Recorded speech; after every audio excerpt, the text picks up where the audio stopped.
মিনাসান konnichiwa.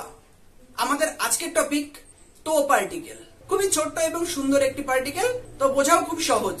Noun তো noun, দুটি নাউনকে একসাথে যুক্ত করতে তো পার্টিকেলটাকে এবং হিসেবে ব্যবহার করা হয়। বাংলায় যে আমরা বলি এবং, আমি এবং তুমি যাব, এরকম হিসাবে যে এবং, এই হিসাবে তো পার্টিকেলটাকে ইউজ করা হয় জাপানিজে। আমি যদি উদাহরণ দিয়ে বোঝাই তাহলে এটা তোমার বোঝার জন্য খুবই সুবিধা হবে। গিঙ্কো নো ইয়াসুমি ওয়া দোয়োবি তো নিচিয়োবি দেশ।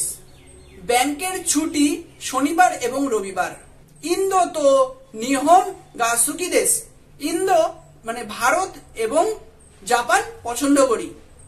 তো দিয়ে আমরা সাথে অর্থ বুঝি, যেমন কোনো মানুষ বা কোনো প্রাণী, তার সাথে কোথাও যাওয়া বা আসা, ঠিক আছে, তার সাথে কিছু করা, তো সেইটাকে আমরা তো বা সাথে হিসাবে আমরা ব্যবহার করে থাকি। এটাকে যদি আমি উদাহরণ দিয়ে বোঝাই, তোমোদাচি তো টেনিস ও সিমাস।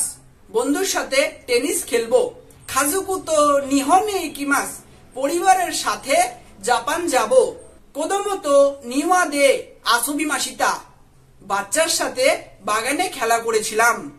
এই যে তো বা সাথে, বাচ্চার সাথে, পরিবারের সাথে এবং বন্ধুর সাথে, যে সাথে বোঝাতে তোটা ব্যবহার করা হলো।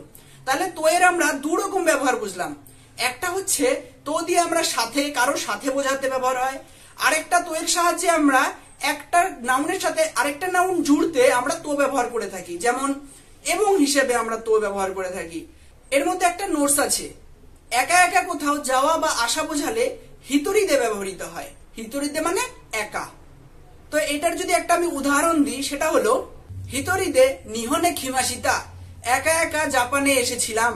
এই দুটো তিনটে ব্যবহারের মাধ্যমে আমরা বুঝে গেলাম তো পার্টিকেল।